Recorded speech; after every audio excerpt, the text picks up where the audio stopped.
கர்த்தருடைய வார்த்தைக்காக உங்களை அன்போடு அழைக்கிறேன். மத்தேயு சுவிசேஷம் 11ஆம் அதிகாரம் 28ஆம் வசனத்தை வாசிக்க கேட்போம். வருத்தப்பட்டு பாரம் சுமக்கிறவர்களே, நீங்கள் எல்லாரும் என்னிடத்தில் வாருங்கள், நான் உங்களுக்கு இளைப்பாறுதல் தருவேன். இயேசு கிறிஸ்துடைய அழைப்பு, கர்த்தருடைய அழைப்பு. இந்த காலை நேரத்திலே கர்த்தருடைய 4 விதமான அழைப்புகளை குறித்து தியானிப்போம். ஆண்டவர் இந்த பூமியிலே பாரம் சுமக்கிறவர்களை அழைக்கிறார். வருத்தப்பட்டு பாரம் சுமக்கிறவர்களே, நீங்கள் எல்லாரும் என்னிடத்தில் வாருங்கள், நான் உங்களுக்கு இளைப்பாறுதல் தருவேன் என்று அழைக்கிறார். 4 விதமான அழைப்பு. இந்த 4 விதமான அழைப்பை தான் இந்த காலை நேரத்தில் விவரிக்கிறேன். ஒரு பகுதி, ஆண்டவர் அழைக்கிற அழைப்பு பாரங்களை இறக்கி வைப்பதற்கு. இது சாதாரண மக்களாகிய உங்கள் அனைவருக்கும் உள்ள ஒரு பொதுவான அழைப்பு. பாரம் சுமக்கிறவர்களை அழைக்கிறார். இன்னொரு பகுதி இருக்கிறது. அது என்ன என்றால், பாரம் சுமக்கும்படி அழைக்கிறார். அது கர்த்தருடைய ஊழியக்காரர்களுக்கு குறிக்கும். மத்தேயு சுவிசேஷம் 10ஆம் அதிகாரம் 38ஆம் வசனத்தை பார்க்கும் பொழுது, தன் சிலுவையை எடுத்துக்கொண்டு என்னை பின்பற்றாதவன் எனக்கு பாத்திரன் அல்ல. ஆண்டவராக இயேசு சொல்லுகிறார், தன் சிலுவையை சுமந்து கொண்டு என்னை பின்பற்றாதவன் எனக்கு பாத்திரன் அல்ல. ஊழியக்காரனுக்கு ஒரு அழைப்பு.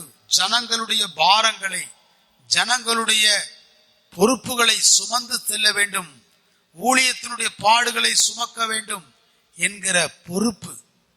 இது சிலுவையை சுமப்பதற்கு அழைத்த அழைப்பு. ஆனால் உங்களை ஆண்டவர் எதற்காக அழைக்கிறார் என்றால், நீங்கள் பாரத்தோடு இருக்கிறீர்கள், நீங்கள் வேதனையோடு இருக்கிறீர்கள், நீங்கள் கவலைகளோடு இருக்கிறீர்கள், உங்களை எல்லாம் இறக்கி வைக்கும்படிக்கு ஆண்டவராக இயேசு கிறிஸ்து உங்களை அழைக்கிறார். எத்தனை விதமான பாரங்கள் இருக்கட்டும், வேதம் சொல்லுகிறது, வருத்தப்பட்டு பாரம் சுமக்கிறவர்களே. எல்லா வருத்தங்களையும் நாம் சம்பாதிக்கிறோம், எல்லா பிரச்சனைகளையும் நாம் சம்பாதிக்கிறோம். உலகத்தில் இருக்கிற கவலைகள், உலகத்தில் இருக்கிற வேதனைகள், உலகத்தில் இருக்கிற போராட்டங்கள், இதையெல்லாம் மனுஷன் சுமந்து சுமந்து இளைத்து போகிறான். ஒரு மனுஷன் வேகமாய் ஓடிக்கொண்டே இருக்கிறான் என்று பாருங்கள். ஓடிக்கொண்டிருக்கிற அந்த மனுஷனிடத்துல பாரங்களை வைக்க வைக்க அவனுடைய ஓட்டம் குறைந்து விடும். காரணம் என்ன? அதிக பாரத்தோடு வேகமாய் ஓட முடியாது.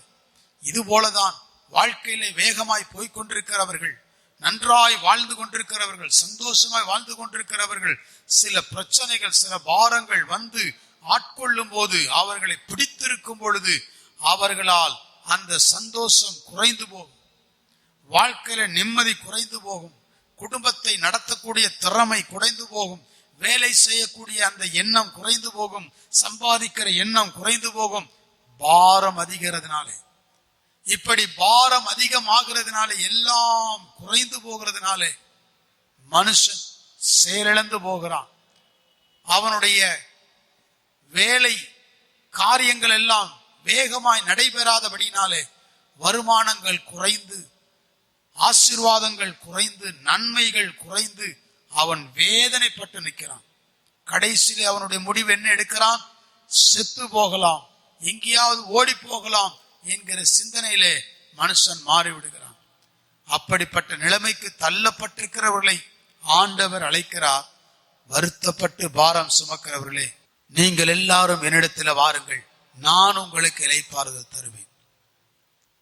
இந்த பூமியில யாரும் இளைப்பாறுதலை கொடுக்க முடியாது.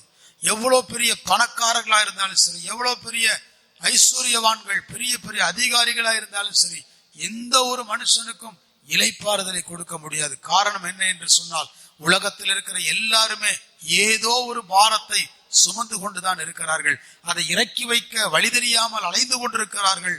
ஆண்டவராக இயேசு ஒருவர் மாத்திரம்தான் பாரங்களை இறக்கி வைப்பதற்குரிய வழியை சொல்லிக் கொடுக்கிறார். ரட்சிக்கப்பட்டிருக்கிற உங்களுக்கும் கூட முதலாவது ஆண்டவர் உங்களை அழைத்த அழைப்பு என்ன? உங்கள் பாரங்களை இறக்கி வைக்கும்படி அவர் அழைத்திருக்கிறார். வேதம் சொல்லுகிறது, 2 கொரிந்தியரின் புஸ்தகம் 5ஆவது அதிகாரம் 4ஆம் வசனத்தை வாசித்து பார்க்கும் பொழுது,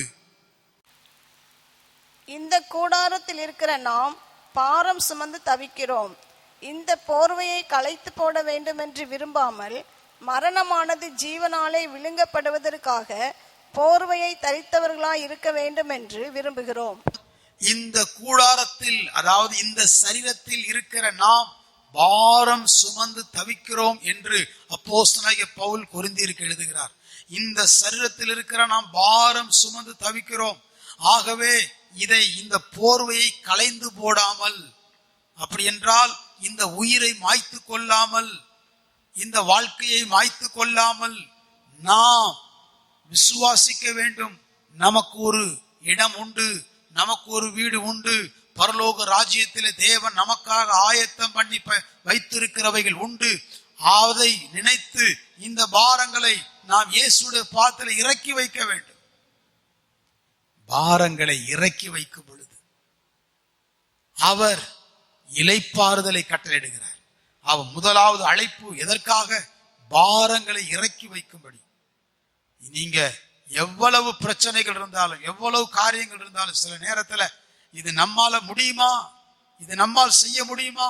லூக்கா சுவிசேஷம் 18ஆம் அதிகாரம் 27ஆம் வசனத்திலே பார்க்கும் பொழுது ஆண்டவர் சொல்லுகிறார், மனுஷனால் கூடாதவைகள் தேவனால் கூடும். அப்ப மனுஷனால முடியாது, தேவனால் கூடும். ஆகவேதான் தேவனிடத்திலே போய் நம்மை ஒப்படைத்து ஜெபித்து, என்னால முடியாதப்பா, நீங்க எல்லாத்தையும் செய்து முடிக்க முடியும் என்று சொல்லி ஆண்டவரிடத்தில் ஒப்பு கொடுக்கும் போது அவர் எல்லாவற்றையும் செய்து முடிப்பார். இதை எப்படி ஆண்டவர் செய்வார்? சிலர் கேட்பாங்க, இதை எப்படி ஆண்டவர் செய்வார்? ஆண்டவர் இதெல்லாம் செய்து முடிப்பாரா? அவரால் கூடாத காரியம் ஒன்றுமில்லை. எல்லா விஷயங்களையும் செய்து முடிக்க அவரால் முடியும். நீங்கள் அவ்வளவுதான் நீங்க நம்ப வேண்டும். அவரால் எல்லாம் செய்து முடிக்க முடியும். கர்த்தர் நல்லவர். தேவனால் கூடாத காரியம் ஒன்றுமில்லை. உங்கள் பாரத்தை இறக்கி வைக்கும்படி அழைக்கிறார். அழைப்பு எவ்வளவு மகிமையானது பார்த்தீங்களா? அழைக்கிறவர் யார் என்பதை நீங்கள் அறிந்தால் அழைக்கிறவரை கனப்படுத்துவீர்கள். ஆண்டவருக்கு மகிமை. இரண்டாவதாக, அவருடைய அழைப்பு எப்படிப்பட்டது? கர்த்தருடைய அழைப்பு எப்படிப்பட்டது பாருங்கள். லூக்கா சுவிசேஷம் 18ஆம் அதிகாரம் 39ஆம் வசனத்தை வாசிக்க கேட்போம். இயேசு நின்று அவனை தம்மிடத்தில் கொண்டு வரும்படி சொன்னார். இயேசு நின்று அந்த குருடனை தம்மிடத்தில் அழைத்து வரும்படி சொல்லுகிறார். இயேசு கிறிஸ்து புறப்பட்டு போய் கொண்டிருக்கும் போது எரிகோவின் வீதியிலே குருடன் ஒருவன் உட்கார்ந்திருந்தான். யார் போகிறாய் என்று அவன் கேட்கிறான். அவர்கள் சொல்லுகிறார்கள், நசரேயனாகிய இயேசு போகிறார். உடனே கத்துகிறான், இயேசுவே தாவீதின் குமாரனே, எனக்கு இறங்கும் இறங்கும். அங்கே போகிறவர்கள் அவனை அதட்டுகிறார்கள், சத்தம் போடாத, அமைதியாயிரு. நன்றாய் கவனித்து பாருங்க. ஒரு பெரிய அதிகாரி, முதலமைச்சரோ மந்திரிகளோ தலைவர்களோ போகும்போது யாராவது கூச்சலிட்டால் அங்கே உள்ள காவலாளர்கள் விடுவார்களா? அமைதிப்படுத்துவார். சத்தம் போடாதே, இடையிலே போகாதே என்று அதட்டுவார்கள், அமைதிப்படுத்துவார்கள், யாரை நெருங்க விட மாட்டார்கள். அதுபோலதான் இயேசு கிறிஸ்து போய் கொண்டிருக்கிறார். இந்த குருடன் கத்துகிறான், ஜனங்கள் அமைதிப்படுத்துகிற, சத்தம் போடாதே என்று. ஆனால் இவன் கேட்கவில்லை. இவன் இன்னும் அதிகமாய் கத்தினான், இயேசுவே, நசரேயனாகிய இயேசுவே, தாவீதின் குமாரனே, எனக்கு இறங்கும். அவன் கத்தின பொழுது ஆண்டவர் அங்கே நின்று அவனை தம்மிடத்தில் வரும்போது அழைத்தார். ஒரு குருடனை அழைக்கிறார். எதற்காக குருடனை அழைத்தார் என்றால் அவன் பார்வை அடையும்படிக்கு. அதுபோலதான் இன்றைக்கு ஆண்டவர் உங்களை அழைத்திருக்கிறார். உங்கள் பாரங்களை இறக்கி வைக்கும்படி அழைத்தவர் இப்பொழுது உங்களுக்கு பார்வை கொடுக்கும்படி அழைக்கிறார். சில நேரம் நினைக்கிறேன், நான் நல்லா தானே இருக்கிறேன். இல்ல, மாம்ச கண்ணு நல்லா இருக்கலாம், ஆவிக்குரிய கண்ணு குருடா இருக்கும்.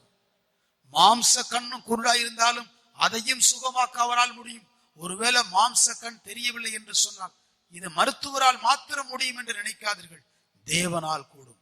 நீங்கள் தேவ சமூகத்தில் போய் அழுது மன்றாடி, தெய்வமே என்னுடைய கண்களை சுகமாக்கும் என்று சொல்லும் போது ஆண்டவர் அற்புதமாய் சுகமாக்குவார், கண்களை தெளிவாக்குவார். அப்போஸ்தலனாகிய பவுல் சவுலா இருந்த நாட்களிலே கண்கள் குருடானது வெளிச்சத்தை கண்டு அவன் போய் ஜெபம் பண்ணின பொழுது, ஊழியக்காரன் வந்து கை வைத்து ஜெபித்த பொழுது கண்களில் இருந்த செதில்கள் போல கீழே விழுந்து அவன் பார்வை அடைந்தான். அதுபோல இன்றைக்கு சரீர பிரகாரமான கண்களையும் சுகமாக்க இயேசுவால் முடியும். இயேசு சொல்லுகிறார், குருடர்கள் பார்வை அடைகிறார்கள். மாத்திரமல்ல, எனக்கு அருமையானவர்களே, பார்வையை கொடுக்கிறது எப்பேற்பட்ட பிரச்சனைகளா இருந்தாலும் அவர் உங்களுக்கு பார்வை கொடுக்க முடியும். சரீர பிரகாரமான பார்வை மாத்திரமல்ல, ஆன்மீக பிரகாரமான பார்வையும் அவர் கொடுக்கிறார். யோசித்து பாருங்க, மனக்கண்கள் அடைக்கப்பட்டிருக்கிறது, மனக்கண்கள் திறக்கப்படவில்லை, சத்தியம் தெரியவில்லை. எத்தனை முறை சபைக்கு வந்தாலும், வசனத்தை கேட்டாலும், ஆராதனை செய்தாலும், ஜெபித்தாலும், ஊழியம் செய்தாலும் பல முறை வேதத்தை அறிய முடியாதபடிக்கு மனக்கண்கள் குருடாக்கப்பட்டு கிடக்கிறது.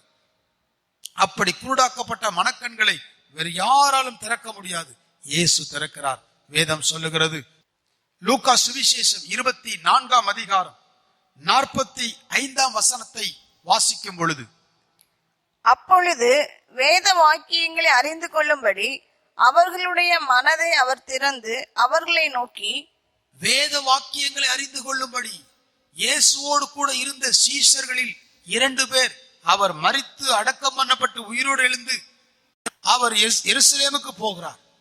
அந்த நாட்களிலே, உயிரோடு எழுந்த அந்த நாட்களிலே எம்மாவு என்கிற கிராமத்துக்கு 2 சீஷர்கள் பிரயாணப்பட்டு போகிறார்கள். அவர்களோடு கூட இயேசுவும் நடந்து வருகிறார். அவர்கள் இயேசு அறியவில்லை. இயேசு நடந்த விஷயங்களை கேட்கிறார்.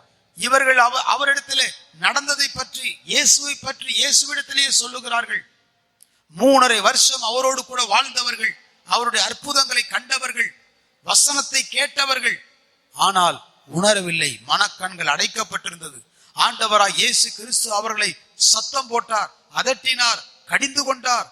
தீர்க்கதரிசிகள் எல்லாம் சொன்ன வேத வாக்கியங்களை அறிய முடியாத அளவுக்கு இருந்த மந்த இருதயம் உள்ளவர்கள் என்று சொல்லி சீசர்களை அதட்டினார்.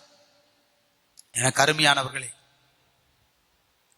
அந்த சீசர்களோடு கூட இயேசு கிறிஸ்து அப்பம் பிட்ட போது வேதம் சொல்லுகிறது, அவர் அவருடைய மனக்கண்களை திறந்தார். இயேசு கிறிஸ்து மனக்கண்களை திறந்த உடனே அவர்கள் சொல்லுகிறார்கள், அவர் நம்மோடு பேசிக் கொண்டிருக்கும் போது நம்முடைய இருதயம் கொழுந்து விட்டு எரியவில்லையா என்று சொல்லி, இயேசுவோடு பேசும் பொழுது இருதயம் கொழுந்து விட்டு எரியும். தெரியாத வசனங்கள் தெரியும், விளங்காத வார்த்தைகள் விளங்கும், சத்தியம் விளங்கும். நீங்கள் இயேசுவோடு கூட அவருடைய வார்த்தையை கேட்கும்படி வாருங்கள். வேதம் சொல்லுகிறது, அவர் மனக்கண்களை திறக்கிறார்.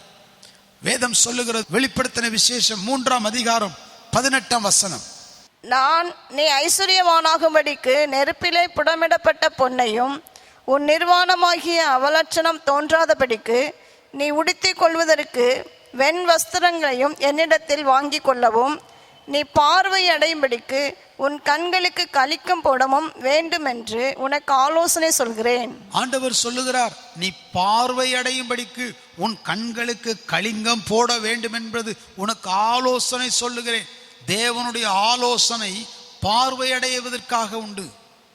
நிறைய நேரம் ஆலோசனை இல்லாம நம்ம இஷ்டத்துக்கு செய்து நஷ்டமாயிருவோம். எதையே வேண்டும், பார்வைக்கு, நம்ம பார்வைக்கு சரியானதெல்லாம் செஞ்சிருவோம், அதனால் நஷ்டம் அடைந்துருவோம். ஆனால் நல்ல ஆலோசனை செய்து கேட்டு, நல்ல ஆலோசனைகளை கேட்டு அதன்படி செய்யும் பொழுது நமக்கு நஷ்டம் வராது. ஆண்டவர் சொல்லுகிறார், நீ பார்வை அடையும்படிக்கு உனக்கு ஆலோசனை சொல்லுவேன். அப்போ பார்வை அடையும்படிக்கு அழைக்கிறார். அவருடைய அழைப்பு எப்படிப்பட்டது என்றால், நீ பார்வையுள்ளவனா இருக்கணும், நீ குருடனா இருக்கக்கூடாது, நல்ல விசுவாசியா இருக்கணும், நீ ஆவிக்குரிய வாழ்க்கையில நல்லா இருக்கணும், நீ வசனம் தெரியணும், சத்தியம் தெரியணும். சத்தியம் தெரியாம எதிலையாவது போய் நீ மாட்டிக்கொள்ளக்கூடாது. ஆண்டவருக்கு ஸ்தோத்திரம். இன்றைக்கு எங்கு பார்த்தாலும் ஜெபம், வீடுகளில் ஜெபம், அங்க ஒரு 4 பேர் தெருக்க, எங்கேயாவது ஒரு மண்டபத்தில் ஜெபம், எங்கேயாவது எதையெல்லாம் ஜனங்கள் தேடி தேடி ஓடுறாங்க. எங்கேயோ நடந்தா போதும், பக்கத்துல சபை இருந்தா போதும், வீட்டுக்கு பக்கத்துல இருந்தா போதும், அவ்வளவு தூரம் இல்லை. ஆண்டவருடைய வசனத்தை கேட்க ஓட வேண்டும். தேவனுடைய சத்தியத்தை கேட்க, சத்தியத்தை அறிவீர்கள், சத்தியம் உங்களை விடுதலையாக்கும்.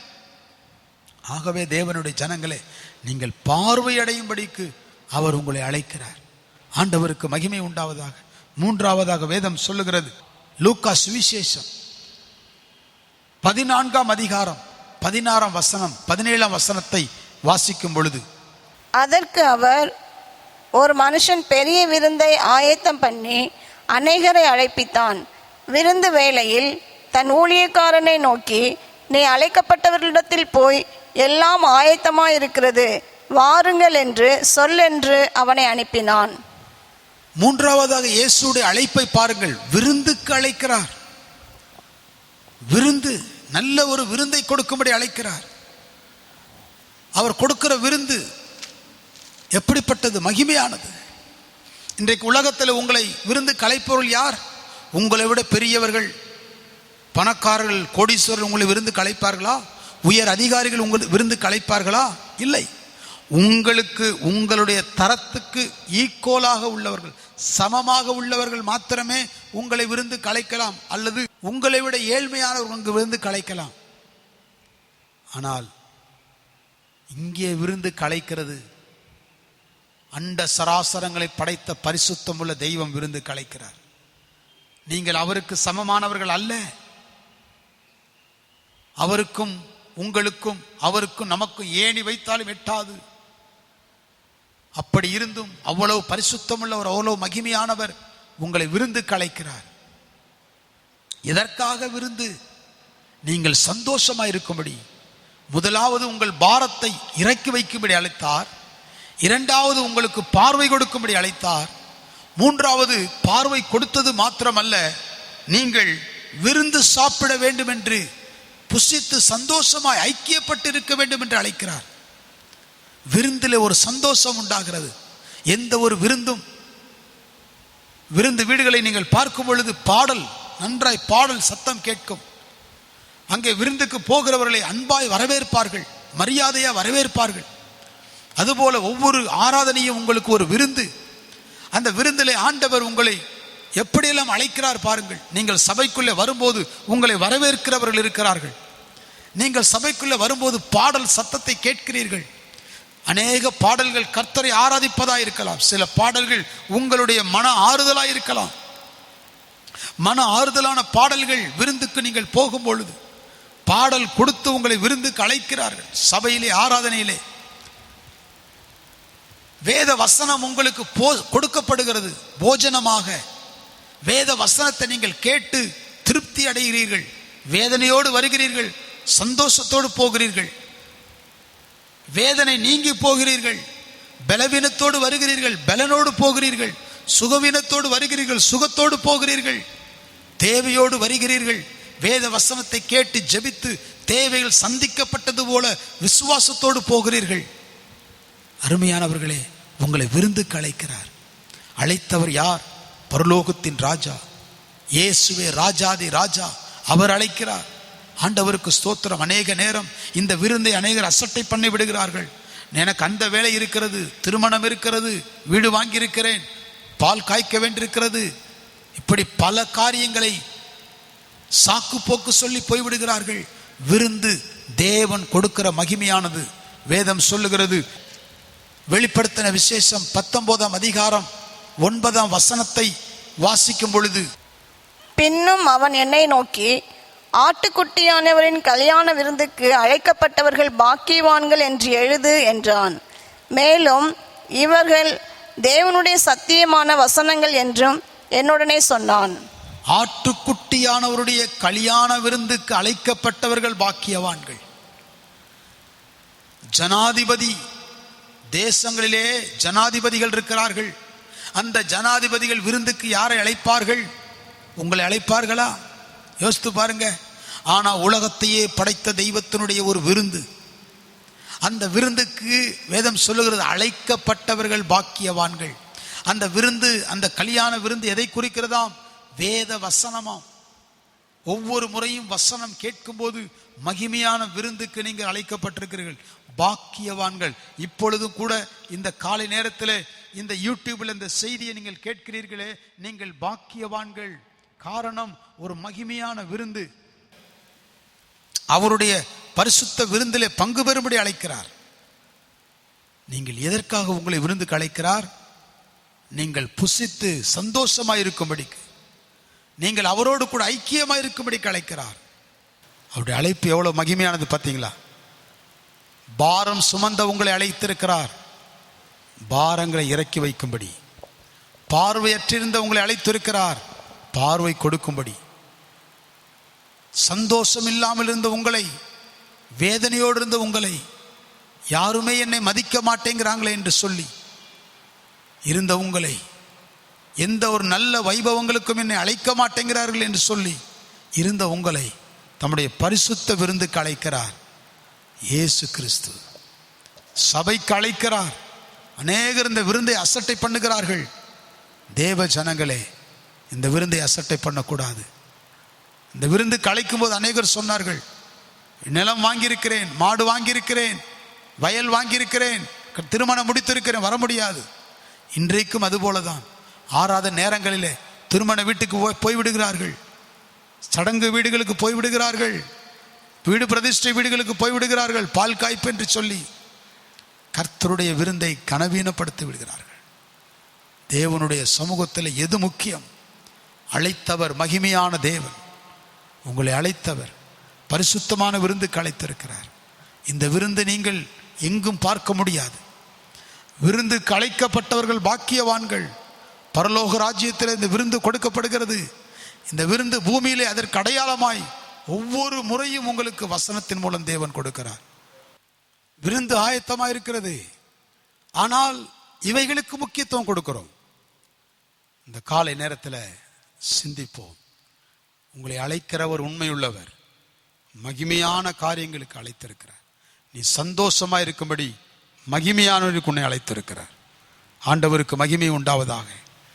நான்காவதாக வேதம் சொல்லுகிறது, லூக்கா சுவிசேஷம் 18ஆம் அதிகாரம் 16ஆம் வசனத்தை வாசிக்கும் பொழுது, இயேசுவோ அவைகளை கொண்டு வரும்படி கட்டளையிட்டு, சிறு பிள்ளைகள் என்னிடத்தில் வருகிறதற்கு இடம் கொடுங்கள், அவைகளை தடை பண்ணாதிருங்கள், தேவனுடைய ராஜ்யம் அப்படிப்பட்டவர்களுடையது. சிறு குழந்தைகளை இயேசுவிடத்திலே கொண்டு வருகிறார்கள், அவர்களை தடை பண்ணுகிறார்கள். வேதம் சொல்லுகிறது, ஆண்டவராய் இயேசு கிறிஸ்து அழைக்கிறார், அந்த பிள்ளைகளை தடை பண்ணாதிருங்கள். ஏன்? தேவனுடைய ராஜ்யம் குழந்தைகளை போலான்றது. அந்த குழந்தைகளை போல உள்ளது தேவனுடைய ராஜ்யம். ஆகவே ஒரு குழந்தை பருவத்தை போல மாற்றுவதற்கு ஆண்டவர் உங்களை அழைக்கிறார். பாரம் சுமந்தவர்களை அழைத்தார், பாரத்தை இறக்கி வைக்க. பார்வையற்றவர்களை அழைத்தார், பார்வை கொடுக்க. பசியும் தாகத்தோடும் இருந்த, எல்லாராலும் வெறுக்கப்பட்டு ஒரு நல்ல வைபவங்களுக்கு கனப்படுத்த முடியாத அளவுக்கு இருந்த உங்களை கனப்படுத்தும்படி விருந்துக்கு அழைத்தார். நீங்கள் புஷ்டியாகி ஐக்கியமாவதற்கு, இப்பொழுது உங்களை குழந்தையாக மாற்றுவதற்கு அழைக்கிறார். ஏன் குழந்தை? உலகத்தில் இருக்கிற பயங்கரமான மோசமான எண்ணங்கள், பெருமைகள், பொறாமைகள், போட்டிகள், இது போன்ற எண்ணங்கள், காய்மகாரங்கள், கண்ணி வைக்கிற தன்மைகள், இவைகள்லாம் இல்லாதபடிக்கு ஒரு குழந்தையைப் போல மாற்றுவதற்கு அழைக்கிறார். ஒருவன் சிறு குழந்தையைப் போல மாறாவிட்டால் தேவனுடைய ராஜ்யத்திலே பிரவேசிக்க முடியாது.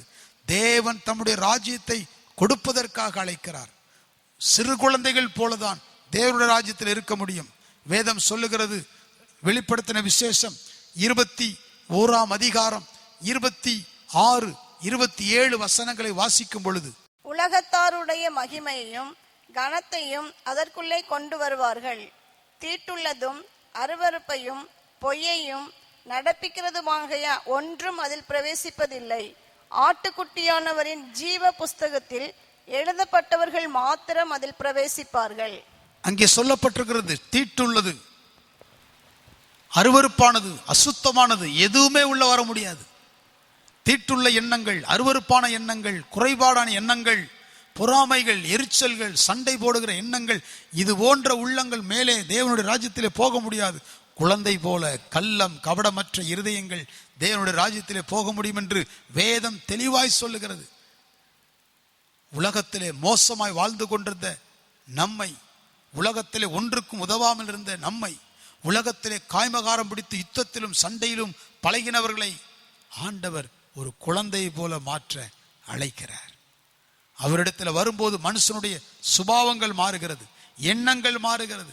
மனுஷன் எவ்வளவு பெரிய கோபக்காரனாக இருந்தாலும், சண்டைக்காரனாக இருந்தாலும், எவ்வளவு அக்கிரமக்காரனாக இருந்தாலும், எவ்வளவு அநியாயக்காரனாக இருந்தாலும், அவன் இயேசுவிடத்தில் வந்தவுடனே அவன் சிறு குழந்தை போல மாறுகிறான். இயேசு கிறிஸ்து சிலுவையில் அவரை அடிக்க கொண்டு போகும்போது அவர் ஒரு ஆட்டுக்குட்டியை போல வாய் திறவாதவராயிருந்தார். அவருக்கு எல்லா வல்லமை இருந்தது. வேதம் சொல்லுகிறது, அவரை பிடிக்க வந்த பொழுது அவர்கள் முகம் குப்புற விழுந்தார்களாம் அது வல்லமையினாலே. ஆனால் தம்முடைய வல்லமை அடக்கி கொண்டு அவர்களிடத்தில் தன்னை அர்ப்பணித்தார்.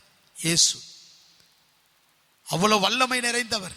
ஒரு குழந்தையை போல வாய் பேசாமல் இருந்தார். அவரை திட்டினார்கள், அவரை குட்டினார்கள், அவரை அறைந்தார்கள், அவர் மேல் பல குற்றங்களை சாட்டினார்கள். அவர் அடிக்கப்படும்படி கொண்டு போகப்படுகிற ஒரு ஆட்டுக்குட்டியை போல, தன்னை மயிர்கத்தரிக்கிறவனுக்கு முன்பாக சத்தமிடாதிருக்கிற ஒரு ஆட்டுக்குட்டியை போல இருந்தார். அதுபோலதான் ஆண்டவரும் இன்றைக்கு நம்மையும் மாற்ற நினைக்கிறார். அவருடைய அழைப்பு எவ்வளவு மகிமையானது பார்த்தீர்களா?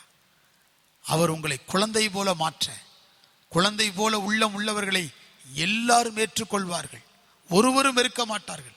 ஒவ்வொரு பெரிய மனிதனுக்கும் ஒவ்வொரு கெட்ட குணங்கள் இருக்கிறதை சொல்லுவார்கள். ஆனால் குழந்தை பருவத்தில் அப்படி சொல்ல மாட்டார்கள். பரலோகம் குழந்தை போல உள்ளவர்களை அழைக்கிறது. இந்த காலை நேரத்தில் உங்களை அழைக்கிறவர் உண்மையுள்ளவர். வேதம் சொல்லுகிறது, எபேசியருக்கு எழுதிய நிருபம் 4ஆம் அதிகாரம் 1ஆம் வசனத்தை வாசிக்கும் பொழுது, ஆதலால் கர்த்தர் நிமித்தம் கட்டுண்டவனாகிய நான் உங்களுக்கு சொல்லுகிற புத்தி என்னவெனில், நீங்கள் அழைக்கப்பட்ட அழைப்புக்கு பாத்திரவான்களாய் நடந்து. பவுல் சொல்லுகிறார், நீங்கள் அழைக்கப்பட்ட அழைப்புக்கு பாத்திரவான்களாய் நடந்து. நீங்கள் அழைக்கப்பட்ட அழைப்பு, நீங்கள் குழந்தையாய் இருக்கும்படி அழைக்கப்பட்டிருக்கிறீர்களா? குழந்தைகளைப் போல வாழுங்கள். கண் திறக்கப்படுவதற்கு அழைக்கப்பட்டிருக்கிறீர்களா? கண் திறக்கப்பட்டது போல வாழுங்கள். சத்தியம் நிறைந்தவர்களாய் வாழுங்கள். நீங்கள் ஐக்கியப்படுவதற்கு விருந்துக்கு அழைக்கப்பட்டீர்களா? அந்த ஐக்கியத்திலே பலப்படுங்கள். நீங்கள் பாரம் இறக்கி வைப்பதற்கு அழைக்கப்பட்டீர்களா? பாரம் சுமந்தவர்களைப் போல அல்ல, சந்தோஷமாய் பாரம் இல்லாதவர்களாய் வாழுங்கள். ஆண்டவராய் இயேசு கிறிஸ்து இந்த காலை நேரத்திலே உங்களை அப்படியே ஆசீர்வதிப்பாராக. யாவரும் கண்களை மூடி ஜெபம் செய்வோம். பரலோக தெய்வமே, உம்முடைய கரத்திலே ஜனங்களை ஒப்பு கொடுக்கிறோம். அவருடைய பாரங்கள் எல்லாம் நீக்கும், அவருடைய வேதனைகள் எல்லாம் நீக்கும், அவருடைய துக்கங்களெல்லாம் நீக்கி போடும். அவருடைய வாழ்க்கையில் ஒரு பெரிய மாற்றம், குழந்தை தன்மை உண்டாகும்படியாய் ஜெபிக்கிறேன். அவர்களுக்கு ஒரு நன்மை உண்டாகட்டும், ஆசீர்வாதம் உண்டாகட்டும், விடுதலை உண்டாகட்டும். பரலோகத்தின் தேவன் கிருபையாய் இறங்கி உதவி செய்வீராக. உம்முடைய கரத்தில் ஒப்பு கொடுக்கிறோம். இயேசுவின் நாமத்தில் கெஞ்சுகிறோம் நல்ல பிதாவே. ஆமேன், ஆமேன். கர்த்தர் உங்களை ஆசீர்வதிப்பார். God bless you.